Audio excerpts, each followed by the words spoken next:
In early 2018, Tracy Crouch became UK's first Minister of Loneliness. जी हाँ, minister of defence, finance, tourism, education ये सब सुना होगा, लेकिन मिनिस्टर ऑफ लोनलीनेस, अकेलापन के लिए एक पूरा पोर्टफोलियो। ये कोई मजाक या ये कोई मूवी का प्लॉट नहीं है, ये सच है। पर ये क्यों है और इसका रोल क्या है इस मिनिस्ट्री का, और क्यों आप और मैं इंडियन हैं, इसका हमें सिर्फ गर्व ही नहीं ग्रेटफुल भी होना चाहिए, ये मैं बताऊंगा आपको इस वीडियो में। तो जब भी कभी हम हमारे रिलेशनशिप्स में या सोशल नेटवर्क्स में क्वांटिटी या क्वालिटी की कमी महसूस करते हैं, तब हम लोनली फील करते हैं। यानी कि जब भी हमारे पास कोई बात करने के लिए नहीं है या फिर बात करने के लिए लोग हैं पर उनके साथ हम कंफर्टेबल या कंपैटिबल फील नहीं करते, आइसोलेटेड फील करते हैं, तो उसे कहते हैं loneliness. Joe Cox, a UK lawmaker, diligently worked on this issue and prepared a report on loneliness in UK. And as per this report, सबसे चौंका देने वाली बात ये थी कि 14% of the entire UK's population deal with loneliness at some point in their lives.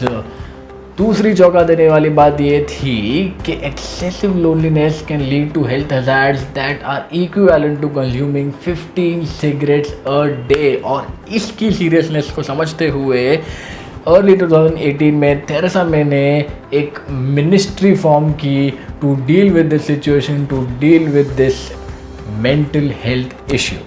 तो इस मिनिस्ट्री का काम था एविडेंसेस कलेक्ट करना to find out what triggers loneliness, फिर लोनलीनेस को मेजर कैसे किया जाए ये फाइंड आउट करना, और सोशल ऑर्गेनाइजेशंस और बिजनेसेस और लीडर्स की मदद से डीस्टिग्मेटाइज करना लोनलीनेस के इश्यू को। यानी कि लोग आ करके सोसाइटी के सामने सोसाइटी से बिना डरे, बिना हेजिटेशन के बात कर सकें। तो इन 2 सालों में इस मिनिस्ट्री ने काफ़ी सारा काम किया है, जैसे कि पार्क्स बनाना जहाँ पर आ करके लोग एक सोशल सर्कल फॉर्म कर सके, अपना एक सोशल नेटवर्क बना सके अपना। This is very very useful for the elderly people. इसके अलावा उन्होंने जो डोमेस्टिक ट्रांसपोर्ट है टू द आउटस्कर्ट्स वो काफ़ी स्ट्रेंथन कर दिया, ताकि जो आउटस्कर्ट्स में लोग रहते हैं वो सिटी सेंटर से जल्दी से या ज़्यादा बेहतर तरीके से कनेक्ट हो पाए। इसके अलावा उन्होंने सोशल ऑर्गेनाइजेशंस की, नॉन प्रॉफिट ऑर्गेनाइजेशंस की मदद से डोर टू डोर जाके, सेंसिटिव एरियाज़ में डोर टू डोर जाके लोगों से बात की है, और इसके अलावा लीडर्स और सेलिब्रिटीज़ की मदद से इस इशू को डीस्टिग्मेटाइज करने की कोशिश की है। तो फेस्टिव सीजन इज हियर, जैसे कि आप देख सकते हो। लेकिन इंडिया में तो इनफैक्ट हर 1-2 महीने में कोई ना कोई फेस्टिवल्स तो आते ही रहता है। अगर आपको पसंद हो ना हो, फिर भी कुछ हद तक तो सेलिब्रेट करना ही पड़ता है, कुछ हद तक तो फेस पे स्माइल लानी ही पड़ती है, या फेस पे स्माइल आ ही जाती है। लोगों से बात करनी पड़ती है, दोस्तों से बात करनी पड़ती है, रिलेटिव से मिलने जाना पड़ता है, रिलेटिव्स हमारे घर आते हैं हमसे मिलने के लिए, नए कपड़े पहनते हैं, बहुत सारा अच्छा अच्छा खाना खाते हैं। अगर आप घर से मीलों दूर भी हो तो किसी ना किसी तरह कोई ना कोई आपको इंक्लूड कर ही देगा।